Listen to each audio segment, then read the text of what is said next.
Welcome to the Pitch Your Pick podcast, the podcast where we dive deep into all the sports books, find our favorite plays, and pitch them to each other to find the best bets every day.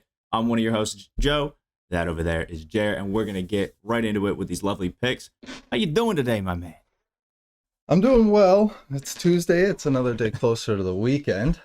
The NBA's back in 2 days, and the temperature's finally above freezing, so I can't really complain. Yeah, so we figured we'd start off this first segment of the podcast by actually recapping our picks from yesterday. We had a total of 4, 2 from me, 2 from him. And if we switch over right here, we can see our yesterday's performance. And there's a lot of green checks. We got to love that. Our first one by myself, Ohio State -6.5 versus Indiana. Nice little green check right there. This one was a bit of a squirrely game, though. If you guys watched this one, it was interesting. It was actually... I chalked it completely. I thought this was going to be a big L. Wasn't ready for it. And then Ohio State brought it back, brought it into overtime, and then just kept a lead throughout OT, got some fouls, and brought it up to 11. So I was crazy on it. Super gassed when that one went because I was ready to lose my money. But I'll take that one right there. Our next one by Jer. The Bruins team total under 2.5. Now, I didn't watch this one, so he's got to tell us a little about this, but it wasn't a hot one. So I had the handicap right on this game. I just had it for the wrong team. I thought the Avalanche would probably come out and win this one 5-1, but the Bruins ended up rolling the other way. They came out hot, scored a couple goals in the first, and then dominated the second. They covered their team total like early in the second period. It wasn't even a sweat. And then you had the Kraken team total, which you redeemed yourself, got a big check right there, under 2.5, 113. It was a little squirrely. They did get 2, but you ended up clutching it out in the end. Yeah, they scored 1 goal in the first 3 minutes of the game. The second one, 2 minutes in the second period. After that, they only had 4 shots in the second period. They came back in the third with 14 shots and couldn't end up getting one past Dr. Demko, who has been a stud this year. And then our last pick by myself, another check, went 2-0 on the night. Boston College to cover the spread versus Florida State. It was at -110, and this one was complete domination by Boston College. I mean, at one point, they were up by 21 points, just an absolute cruise. This one really was never in, any sort of, I guess, wary of it being wrong. It just it was a Boston College throttle. It was a great game to watch if you put money on Boston College. But for the Florida State fans, I imagine it wasn't as fun to watch. So we have a decent slate of games for today. It's going to be a fun one. We can switch over to our 2 shared screens to check out ESPN. Obviously, we still have no NFL or NBA games tonight, but the NBA does come back on a Thursday with it's a decent slate of games, but obviously that's for Thursday. The NHL tonight has some decent ones. Yeah, tonight we got 6 games on the ice. We got the Flyers taking on the Blues. The Flyers will be on a road back-to-back, I believe it is. The Leafs will be taking on the Blue Jackets. I think this game might have a potential of closing at 7 for you people that don't watch hockey. A closing total of 7 is almost never possible. But the Leafs haven't been playing much defense, and the Jackets haven't played defense all year. And these are 2 pretty explosive offenses. The total opened at 6.5. I wouldn't be surprised if we saw it bet up to 7. We'll have the Wild taking on the Senators. We'll talk about more about that game later. The Predators and the Panthers, which we'll talk about more later. The Sharks and the Ducks, and the Kraken on a back-to-back versus the Flyers. Or the Kraken aren't playing the Flyers. They're taking on the Islanders, sorry. And then for, my specialty, college basketball, we actually have a better slate than yesterday. Yesterday, we only had 3 top 25 games. Tonight, we actually have quite a few. We have Tennessee going up against Missouri, Arkansas versus Florida, Iowa versus Michigan State, Yukon versus Villanova. That's going to be an interesting one. We're going to talk about that a little later. The wonderful Texas Tech going on against Oklahoma. We can see if they continue their hot streak. Kansas, they're just cruising through against Kansas State. I don't really think that interstate matchup would really be too interesting. And then Alabama versus Vanderbilt. I do think this will be a fun game. SEC teams notorious for playing great defense. I think this could be a fun one. And Alabama plays at one of the fastest paces in college basketball. I love watching them play. Javon Quinterly is seriously one of the quickest, quick first steps I've ever seen. This dude is just insane.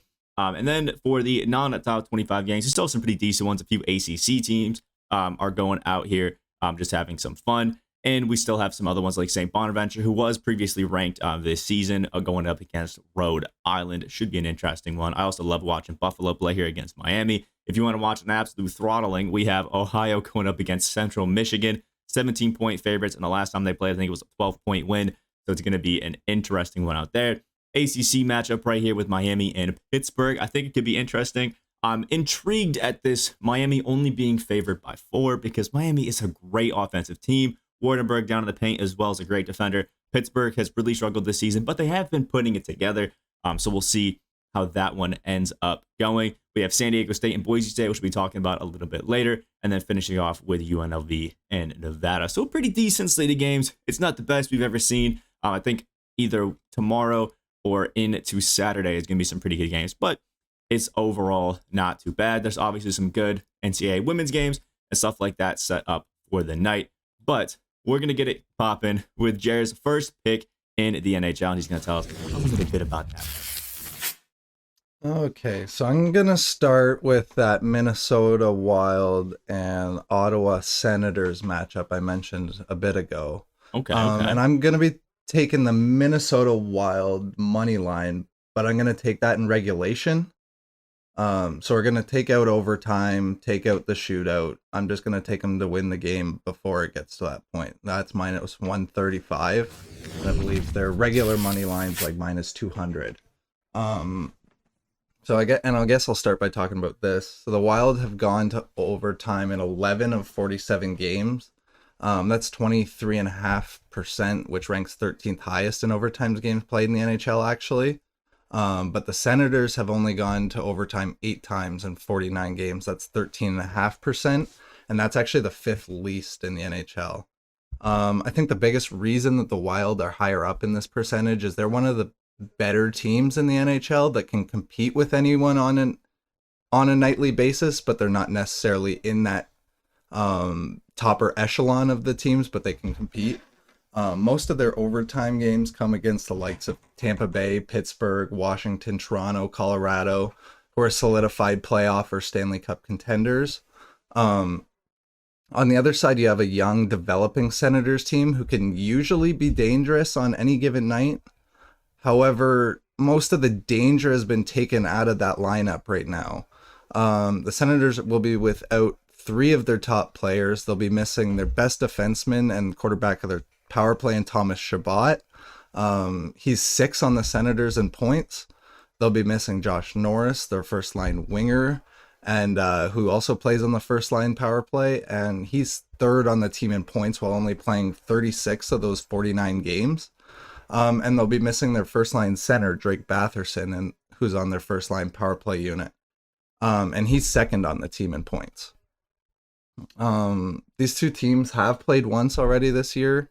The game finished 5-4, and it actually did go to overtime. But I don't think that'll be the case tonight because all 3 of those players I just listed played in that game.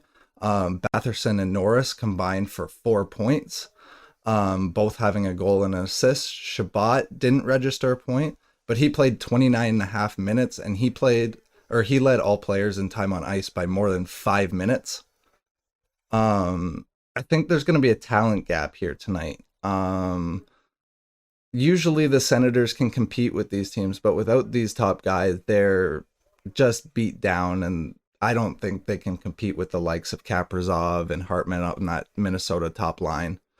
The Wild are also the 5th most profitable team in the NHL. They're the 11th most profitable team on the road. On the other side, the Senators are the 12th least profitable team and are the 12th least profitable team at home. And if we dive into some advanced analytics, these all favor the Wild. So in Corsi percentage 4, it's a stat that essentially analyzes how often you're controlling the play and controlling the puck. The Wild rank 15th and the Senators rank 26th. The Wild are 6th in goals for percentage and the Senators are 20th. The Wild are 12th in expected goals for and the Senators are 24th. The Wild are 10th in scoring chances for percentage and the Senators are 24th as well in that. And the Wild are 14th in high danger scoring chances for and the Senators are 25th. And that's a stat that basically might as well be compared to a layup or a wide open midi in basketball and how often you're getting them and how often you're giving them up. The Wild are 7-3 in their last 10 games, whereas the Senators are 4-6 over their last 10. Both of these teams rank inside the top 10 in penalty minutes. But Ottawa is missing 3 of their main 5 power play guys, which already struggled to score. I think that's another advantage for the Wild. The Wild's power play ranked 13th in the NHL, which has been on fire recently, converting at 54.5% when they only convert at 21.2% on the season. And the Senators' power play ranks 27th and have only scored 10 once in their last 10 games or 23 attempts. And I think that that's just a glaring advantage for the Wild when we're going to see so many guys in the box when both these teams take so many penalties. So I'm going to take the Wild here to roll on the special teams and dominate on 5-on-5 and get this done in regulation. Yeah, I mean, it's sounding like the Wild are going to put out a throttling out here. It doesn't really sound like it's going to be too good out there. They're coming off a 7-3 win in their last game, so yeah, as dominant as they really can get. They're playing some pretty good hockey recently. All right, so I guess we can pivot it away from our wonderful NHL picks there and move it on to my personal pick. First pick, my favorite pick out here, because I just think it's going to be a great game, and it's going to be Villanova versus Yukon. Now, this is a game that you would think on first glance would actually be in Villanova's favor, but if you actually check out the spreads, Yukon is favored by just 2 points. It's going to be an interesting one, to say the least. 2 Big East rivals going at it, and I'm actually going to take Yukon to cover that spread, which may be an interesting one because at first glance I was actually pretty surprised at this. Now, the reason for this is both of these teams are pretty damn great defensively, but Yukon is just on another level right now. And you have Colin Gillespie, who's Yukon's leading scorer, said he's, quote, playing at 80% of his ability because of an ankle injury that he actually took in the last game against Yukon. And then on top of that, Moore, who is Villanova's second leading scorer, is also coming off some nagging injuries, which he says he's really not feeling 100% either. So we're looking at the number 8 team in the country without their 2 top scorers who have literally no bench. They run a 7-man rotation. It's a little thin on the Villanova side. And Villanova is a team that runs a heavy pick and roll offense. They really like to get out there on the pick and roll, use Gillespie to chuck up those threes and get inside the Dixon. If they're not running a pick and roll, it's usually centered around a Dixon post up where you got some guys running around at the 3-point line. But in Yukon's favor, not only are they 25th in Ken Palm's adjusted defensive efficiency, they are 37th in the country in pick and roll defense. They're 17th best in on-ball screen defense, and they are the 7th best team at defending the rim, while also severely limiting 3-point opportunities. They only allow 60.8 points per game at home, and this one is played at Yukon. So for that heavy pick and roll Villanova team, it's going to be tough. Usually when a lot of teams, stop the pick and roll, you try to, run some ball screens outside, get some threes out there, but Yukon can also guard those. And this is actually one of Villanova's worst shooting teams in recent years. Usually we know Nova as that team who can chuck threes as an entire squad at around 40% rate, but their best shooter is Colin Gillespie, who, remember, is coming off that injury and is not looking too hot. So on the defensive end, it's looking really good for Yukon. But Yukon has been giving up those threes in recent games. So if Gillespie can get into a rhythm and can start chucking up those threes, it's going to look pretty good for them. But again, he's on 80%. So I'm not really too sure how I'm feeling about that one. It's going to be interesting. But Yukon is 9-2 at the spread for their last 11 Tuesday games, 7-1 in their last 8 as a home team versus a team with a 60% or better round win percentage, which Villanova does have. And Nova is 4-0 in their last 4 games against a 60% win percentage team, which is Yukon. But they are 1-5 at the spread in their last 6 games following a win, which is pretty tough. Now, I love both of these teams. I think they're both amazing. Yukon and Villanova always bring out 100% out there on the court, but I have to go with Yukon covering the spread, at least winning by 2 on this one, because I just don't see this severely injured Villanova team that already was going to have a tough matchup against the Huskies, covering the spread is just going to be too tough of a one. I do think if the roles were reversed, Gillespie's healthy, Moore is healthy, I do think that Villanova can take this, but without that, I got to go UConn covering the spread here. Yeah, I do agree with that. I would take the home favorite here on the short line. Might as well consider it a money line at 2 points. If they win by 2, you push. Yeah, I like that. I do. I think it's going to be a tough one. I was actually severely surprised when I saw UConn favorite, because every time I've actually tuned into a UConn game, it seems like they've been struggling, but they have been rolling recently. Only loss in the last 5 has been to Xavier, whereas Nova's, I think, won 5 consecutive. But when you take into account that the 2 leading scorers for Nova are coming off some injuries, I think this is going to be a really tough one for Nova to pull out. And if they do it, good on them. That it shows the willpower of this team. Yeah, and Nova hasn't been great this year as an underdog either. I just looked at that. They're 1-3 as an underdog this year. That's a little tough. And they're also only 10-5 on the road total. Yeah, I'd take the home favorite there. All right, we have another NHL pick coming in from Jared. Should be an interesting one. Yeah. We're going to look at one of the most dominant teams in the building that they're playing in tonight, the Florida Panthers, and taking on the Nashville Predators at home in Florida. I'm going to be betting the Florida Panthers regulation money line. This has been a routine bet all year for me. The Florida Panthers are a true Stanley Cup contender. They have the stars. They have depth. They are the second most profitable team in the NHL. And by far are the most profitable team at home this year. They have a 20-3 record at home. They have not lost a game at home since December 16th. On the other side, you have the Predators, who have been having a pretty good season so far. They've lost their last 4 games overall. And 3 of those games were by 2 or more goals.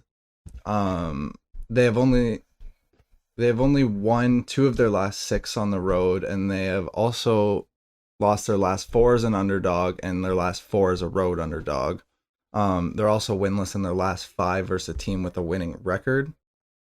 Right now, these 2 teams are kind of trending in opposite directions. As I said, the Predators lost 4 in a row, and the Panthers are actually on a 3-game win streak right now. This season, simply put, Florida has been the toughest building to play in. And this isn't the team that you want to have to go up by when you're losing games by more than 2 goals consistently. But with that being said, the Predators have been pretty decent on the road this season. They have a 14-3 record. However, they are on a 3-game losing streak on the road as well, and not all of those came in the last 4 games. And as I said before, the Panthers haven't lost at home since December 16th. They're 9-0 since that point, and averaging more than 6 goals a game over that span. They're covering totals by themselves at home. They don't need help from the other team to cover the game total. They're often covering that thing by themselves. The Predators average the most penalty minutes in the NHL, and the Panthers' power play only ranks 15th, which is kind of surprising for how good this offense. And it's 13th at home. But with their offensive firepower, they have the ability to explode on any night. And this isn't the team you want to give a lot of chances to, as the Predators usually do. And that was demonstrated in the first matchup between these 2 teams, when the Panthers scored 3 power play goals on 5 attempts. So now if we go back into some advanced stats, the Panthers are first in Corsi percentage, which I said that the stat that talks about how much you control the play, and the Predators rank 16th. The Panthers are first in goals for percentage, and the Predators are 12th. The Panthers are third in goals expected, and the Predators are 15th. The Panthers are second in scoring chances for, and the Panthers are Predators are 13th. The Panthers are 6th in high danger scoring chances for percentage, and the Predators are 13th in that as well. I think the scary part of this bet is the Predators goaltender, UC Saros. He is a brick wall most of the time. He ranks 5th in goals above expected at 5-on-5 play, However, when his team goes on the penalty kill, he ranks 25th in goals above expected. So this team does give up a ton of chances on the penalty kill and doesn't give their goalie much help. So I'm going to roll with the Panthers to get it done inside regulation here. The Predators have had a nice season so far, but they don't stack up with the likes of the Panthers. And the only way I really see this bet losing is if Saros is standing on his head. All right, so slight recording mishap, but we're going to start this one again with my second pick. Now, we missed my comments on his last pick, but what I was going to say is that the Panthers are looking absolutely crazy in their last few games. I went and actually checked out some of their scores while he was talking, and I mean, it looks like it's the second you put them against a team that, isn't really on their level, it is a throttling. Checking out the just last schedule, I mean, we're talking 5-2, 6-2, 5-2, 8-4, 4-1, 6-0, 5-1, 9-2, 7-1. The second you put them against a team that really just isn't ready for them, it's not good. It's about as consistent as throttlings get in hockey. It's pretty unbelievable what they're doing at home right now.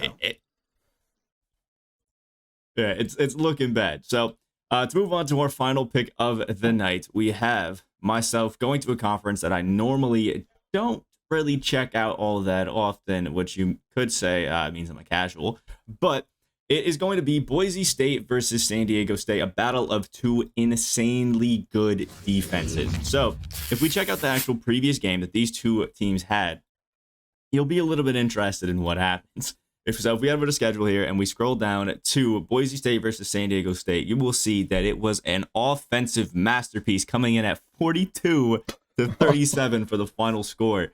San Diego State only scoring 14 points in the second half. That's hilarious. That's how good these guys are at defense. Now, to these guys' credit, San Diego State was just coming off a 1-week COVID pause, and the Boise State Broncos actually had a 2-week COVID pause and had played 3 games in 5 days before this game. So, this wasn't their best showing because I would assume most of the guys were pretty gassed and just weren't really in basketball shape at this point on San Diego State. And then for Boise State, these guys were gassed, man. 3 games in 5 days. It's a lot on your body. But if you look at the shooting totals, 31%, 28%, that's just what these guys can do on the defensive end of the ball. So if we're looking at these two teams, in Ken Palm adjusted defensive efficiency, San Diego State is actually first in the country. And Boise State currently sits at 11. These guys are good. First in the country in defense and 11th. Yeah, that's pretty nice. Now, Boise State is currently looking for their 12th consecutive win, and San Diego State is currently looking for their 6th consecutive win. So both of these guys have been on a bit of a roll, which is always pretty nice. Now, the thing comes for San Diego State in that they are one of, if not the best defensive team in the country, but their offense has been pretty trash. I mean, we're looking against USC. They only scored 43. They scored 58 against Michigan.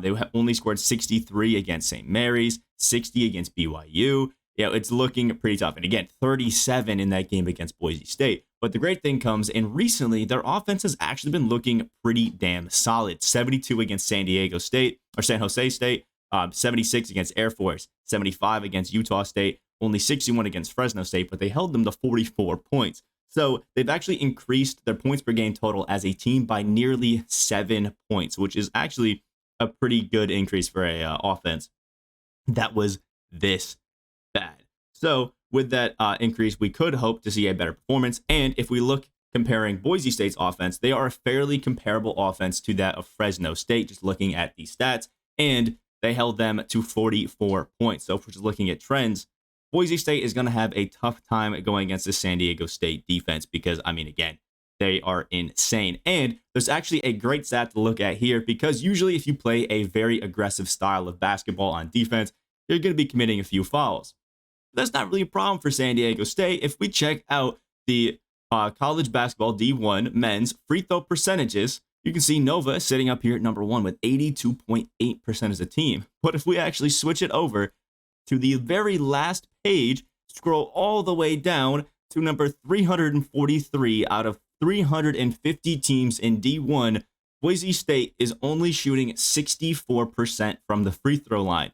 So even if San Diego State does commit a foul, it's more than likely that it's really not going to turn into too many free points for Boise State because they are one of the worst free throw shooting teams in the country. Now, San Diego State is 11-7 against the spread this season, but when they score more than 60 points, they're 17-1 against the spread. And in their last 5 games, they're averaging 65.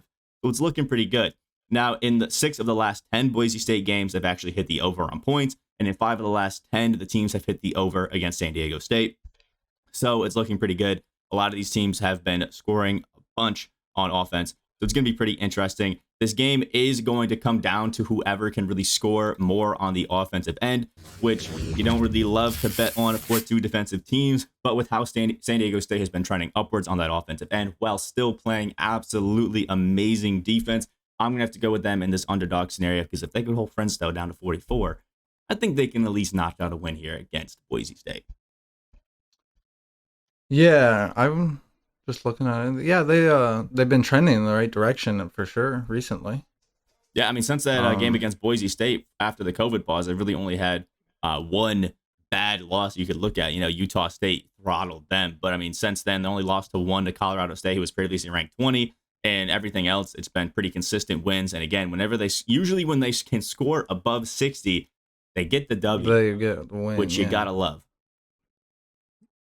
And Utah State, they're pretty good in that. They're in the Mountain West, right? And they're pretty good in that Mountain West too, aren't they? They did recover against Utah State on the January 26th. They lost 75-57, but they took what they learned in that game. And on February 15th, so only a few days ago, actually a week ago, they went against Utah State again and beat them 75-56. So they completely flipped that matchup. So they really have been taking what they're learning and just, coasting through the rest of this conference. And they've actually been on an uptrend. You got to love to see that.